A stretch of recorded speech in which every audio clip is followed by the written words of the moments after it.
been good to me, preserved my youth. Not only did it capture my goals, it told me the truth. Conversate for a few, cause in a few I let them know we missing you. The love is unconditional. Wave your hands across the land and we family. We got a world premiere right here, now get lost. So off we go, let the trumpets blow. And hold on, because the driver of the mission is a pro. All right, another episode of conVersate with Us Radio. Remember, conVersate stands for communicate, converse, and relate. Make sure you follow us on our Facebook and our Instagram, conVersate with Us. Make sure you subscribe to our YouTube. Leave us a comment, give us a thumbs up. You can follow us on your Apple Podcasts, Spotify. There's multiple ways to check out the show. We try to do a lot of stuff, bringing a positive energy to the community. So on today's show, we got another Mantalk Monday. So I got my homeboy, Tristan Ellison from Team Tef Boxing. Tristan, what's up, man? Yes, sir. Yes, sir. What's up, brother? Good to see you, man. Good to talk with you and Bill. Yes, indeed. Yes, indeed. So for those who don't know, I'm a huge boxing fan. I grew up watching boxing with my pops. I've been, as long as I can remember, watching Tuesday night fights, Friday night fights, USA, HBO, whatever. I was watching boxing, man. Over the weekend, Gervonta Davis, lightweight champion, fought Hector Luis Garcia. Went into the 8th round. Gervonta hit him with a nice shot and followed up. And Garcia decided he wasn't going to come out, or his corner didn't let him come out to fight in the 9th round. So a lot of talk going on about the lightweight division. We got Tristan on with me. I know you a Gervonta fan. You put me on to Gervonta back in the day. I wasn't aware of Gervonta. You was like, "Hey man, this little dude named Tank. He's the real deal." So take your bias away, man. A lot of people saying Gervonta deserves to be pound for pound. Do you agree with that? 100% agree with it, man. Now he can go back and forth with Arrow and Bud for pound, but I think if you use the word deserve to be, he definitely in the talks of being pound for pound. So, people would say to that, who has he fought? Now, yep. Then they say it about my boy. Now, my boy is Bud. I used to live in Omaha. I rock with Terrence Crawford. I respect Earl. Earl's a G, right? I just look at Bud's ability to fight orthodox, southpaw. He is systematic. He has power. He can put you out. Gervonta is an excellent boxer as well. He's definitely got that knockout power, right? Earl is a beast to the body. He gonna break your body down, and I see him just break dudes down in fights. But one thing that people say about Earl has a better record against more quality opponents than Bud, and then also Gervonta. So what would you say to people that had that response to what you said about Gervonta deserve to be pound for pound? Yeah, man. First of all, I would say probably all them guys is doing what's best for their career, right? So Arrow has some tough fights. Obviously the Kell Brook fight was probably the toughest, and what actually gave him that credibility to be in there with anybody and sustain some damage and still come out on top. And Arrow done been in there with Garcia and Sean Porter and Mikey, so he done did his thing. But Gervonta done been in there with some dogs too. I know it's not the people we want to see him fight, but he done been in there with Mario and Leo Santa Cruz. You know what I mean? Gamboya. He done been in there with some legends, he didn't man. fight Scrubs. He definitely didn't fight Scrubs, but he hasn't fought, the Devin Haney's. He hasn't fought the Shakur Stevenson, the Ryan Garcia. Yeah. And to be fair, they ain't fought him either. They haven't. That's what I'm saying. That's where I'm getting at. And I would say the only one that has a right to really say something is the boy Devin Haney. Because I'm really proud of what he did. He went to Australia not once, but twice. Got that belt and defended it. So Garcia, he got a good punch. He got some height. Shakur and Devin, they skilled, boxing wise. I don't know if Shakur or Devin got enough power to keep Gervonta off of him. Yeah, I don't think so. Just to be honest, man. Tank is different. He's special, man. And when we talking about who everybody fought, if them three not fighting each other, to me, none of them fighting nobody. Even Ryan Garcia. I love Ryan. I love his style. You know, I like him as a young man and as a boxer, but he's not in that tier to me with with Devin Haney, Shakur Stevenson, and Tank. I feel like they had a tier of their own. And Ryan Garcia is right up under there, but until they fight each other, I don't think none of them's fighting nobody. Even Shakur fighting. Can't forget about Loma. Loma's in that mix, in that tier for me as well. Yes. But if they not fighting each other, Loma, Davis, Shakur, and Haney, I don't think nobody can touch them, man. So we need to see them shake it up a little bit to really see who pound for pound and see who the best in that division is. And not only once, man, we probably need to see them go at it a couple of times like we used to see some of them old school cats, man. The Hagglers and the Hearns and all them 2 or 3 times in a row. You think Loma gonna stay at 135 or he gonna go up to 140? I think if he can't get no title shots with can't get with Devin Haney for the Undisputeds, he gonna move on up. I'd like to see Devin fight Loma. I mean, I definitely that'd be a great fight. Yeah, I think Devin has the skill set to hang with Loma. Loma's a beast now. When you talk about footwork, you talk about being a boxer puncher. Loma could do that. The dude that I'm not impressed, when you talk about those weight classes, man, he had a nice little buzz when he beat Loma and when they went head to head. But Teofimo, I don't think he can fighting at a bigger weight, man. I don't think that's for him. I just don't. I've never been a fan, just to be honest. When he even you won ain't the like title, Teo can box now. Man, I've never been a fan. He fight too emotional, man. He fight. It's the difference between controlled aggression and aggression. Like we just seen Gervonta do be patient, be calm. I know I'm a knockout artist. I know I'm gonna get the knockout, and I'm gonna take my time and get there. T.O., man, he just all gas. If he can't get that knockout, and that's been like that, man. If you think about it, he just go for the kill. It's been working a couple times until you reach that top tier. So I have never been a fan of T.O., man, just to be honest. And I agree. He can't box now. I give it you. Listen. If for those who don't know, my man Tristan has his own boxing gym. He's got a team. He's working with a lot of young boxers in the Dallas area. He's up in North Dallas. Make sure y'all look him up on Instagram. We'll make sure we get his info at the end of the show. So, and you've been a boxer, right? So I respect your professional and personal opinion. But I'll say this, Teo can box. You don't beat Loma. And I actually thought he beat Loma and not be able to box. I disagree.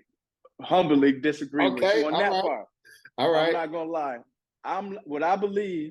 What I saw happen was Loma take his sweet time. Like we just talked about being patient. Yeah. I think he was a little too patient. I think his game plan flipped on him.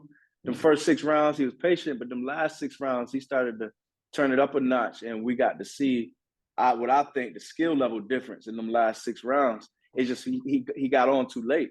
You go 6 rounds without winning no rounds, and then 6 rounds and winning, you could have lost a couple of them last 6. They could have been tight, which it was, and that's how Teofimo pulled it off.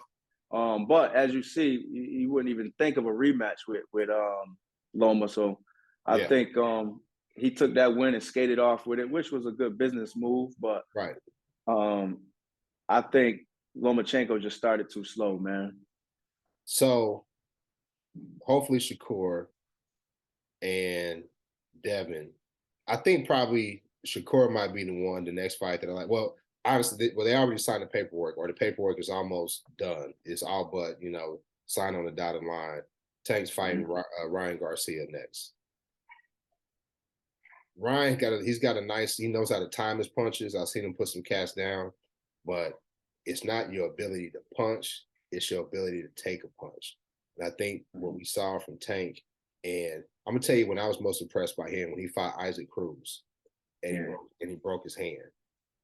And I saw him not just get on his horse, but systematically use his jab that final round, because they knew it's a tough fight, right? You got to bite down your mouthpiece and make it happen. I seen Tank put his mind to work instead of trying to go for the nasty little shovel punches and uppercuts that he throws. He couldn't do that because he broke his hand, and he used that jab that whole round. And he got the round he needed to win that fight. That's when I said that boy can box. And I watched him on his last fight and how he was catching a lot of those punches. Garcia was piecing him up a little bit though. He was. Garcia wasn't no punk. He's a champion as well. He just moved up in weight class. But when the Meek Mill fight happened, you saw where Tank was like, all right, let me go ahead and get him up out of here. And he started putting them on him, and it just put dude down. I think he's gonna walk through Ryan. Yeah, I agree. Ryan. I think Shakur probably should be next. Yep.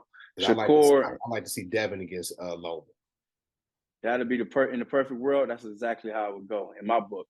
Yeah. But obviously the business side of it, man, things might get in the way of it. But if just from a pure fan, I would love to see Ryan and Tank, Loma and Haney, and then see them mix it up from there. What you think about the Charlo brothers, man? Jamel and Jamal. I like them, man. I like them. I think they fundamentally sound, and they got that it factor, man. They got that winners win, losers lose factor. Then they just find a way to get it done. They definitely beatable, as we've seen, especially with Harrison. I like Tony Harrison a lot too. I think he beat him, and he was on his way to beat him, Charlo, in that second fight too, and he gave it away when he started trying to prove that he can bang with him. But I like them as boxers, man. They can go. I think Jamel. Now you talk about boxing with emotions. That's Jamel. Yeah, you're right. He fought at 154. He undisputed at 154, so he legit. Yep. And he didn't fought some cats, but he's emotional. I think Jamal might have the better boxing skill set. But he ain't fought nobody, man. Yeah, not at all. You're right about that. So we need to see him. And I don't know if it's his business getting in the way. There's Canelo. There's Benavidez. He can make that fight with Benavidez, man. I don't know if he's scared of that boy or what. But he needs to get a name because he ain't even like people say, all right, Tank ain't fought anybody. Tank really has fought some legit opponents. They're just not, elite level, right? I don't know if you can even really say that about Jamal Charlo, though. You correct me if I'm wrong. No, you're correct. The names ain't there at all. And that's what he lacking. That's what they lacking for sure. And a lot of that just got to do with the behind the scenes stuff. Yeah. So hopefully we can see something moving in 2023 because we got Plant and Benavidez about to fight. So hopefully that'll shake things up. Is that signed to go? Is that good to go? I believe that's signed and sealed. I believe so. All right. Yeah. I'd like to see that one. I mean, I guess it's one of the things, man, when you talk about boxing, having that O in your record is so important. And can you talk about that, man? Because, back in the day, man, Castle wanted to fight, I want to fight the best. And we don't look at Tommy Hearns differently because he lost to Adler or because he lost to Sugar Ray. He beat Sugar Ray that second fight. You know what I'm saying? But we don't look at Cass differently, man. Now, is it just a business thing? Is the amount of money you get when you're undefeated versus when you have a loss on your record? Is that what it is, or is it pride? I think a little bit of both, man. And I think Mayweather set the standard so high for everybody and started to shift the boxing game to number one, having that 0 on your record, and then number two, just doing what's best to get the most money up out your career and skate away injury-free. So I think that's a lot of it, man. He really single-handedly changed the boxing game on those two perspectives. Is that bad or good for boxing? Is that good or bad for boxing? For a boxing fan, it's horrible. From a boxing, and I'm a boxing fan by heart, so it's horrible for me. I want to see some of these big name fights, but then I look at it from a boxing coach and boxing manager side. If I got a fighter, he's undefeated, the last thing I want to do is put him in a fight where he can lose that and then especially if I have two fighters under the same promotional company, the last thing I want them to do is clash with each other and one of them drop off. And it's just a thin line between being a boxing fan and then being on the business side, the back end of boxing. I'm learning as I go, man, and getting ready for my guys to turn pro. So I got to think of it as both ways. But I want my top guy going in there, 21, 22 and 0, boxing another young up and coming fighter, 21, 22 and 0, or do we wait it out and build it and say, all right, now we at the tail end of our career, we can kind of go from here, and one of us got to take a loss. Let's go for it. So the dollars got to make sense, right? But got to make sense from a boxing perspective, from a boxing fan perspective, it is terrible. It's frustrating. Yeah, but I still, to me, now I've begun to learn to appreciate MMA. There's some things that are outside of the octagon that I don't like about MMA, like the personalities, like the people who run it, like Dana White or whatever. I don't like that. But to me, boxing is still king. I don't care what nobody says. There's hardly anybody in MMA that's making money like Floyd did. Floyd's still making major bank. He fighting tomato cans all over the damn world in these exhibition matches and then showing up and getting paper. And I think Devin, while he moved away from Floyd's promotion, and Floyd said, hey, best of luck to you, young man, I think he learned. Some of the decisions that Devin makes, some of the decisions that Gervonta makes, it's questionable.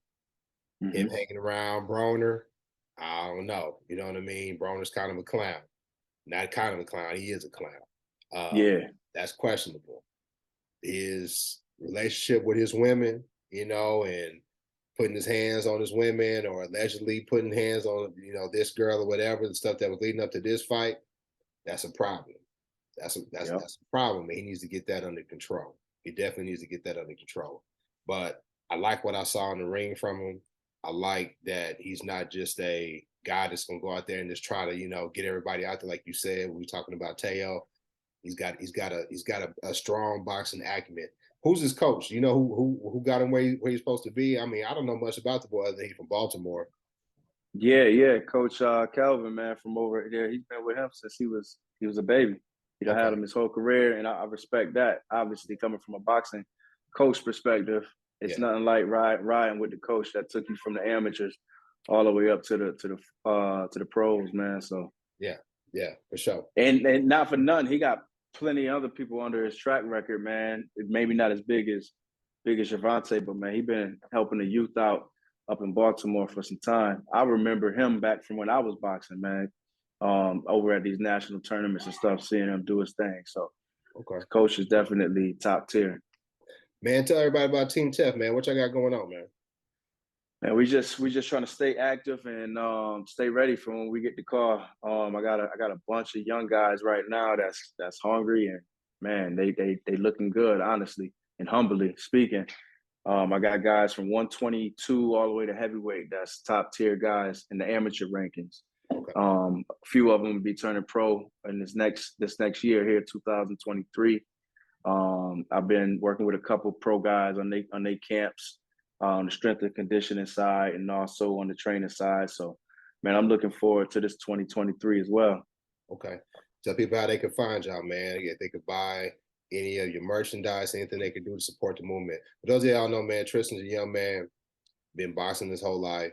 I met Tristan a few years ago, man. He was holding the mitts, we was working out, doing everything. And she said, man, I'm going all in on this boxing thing. And he started off with, training Joe Schmoes like me to building up his stable. Now he's got a nice crew of young boxers.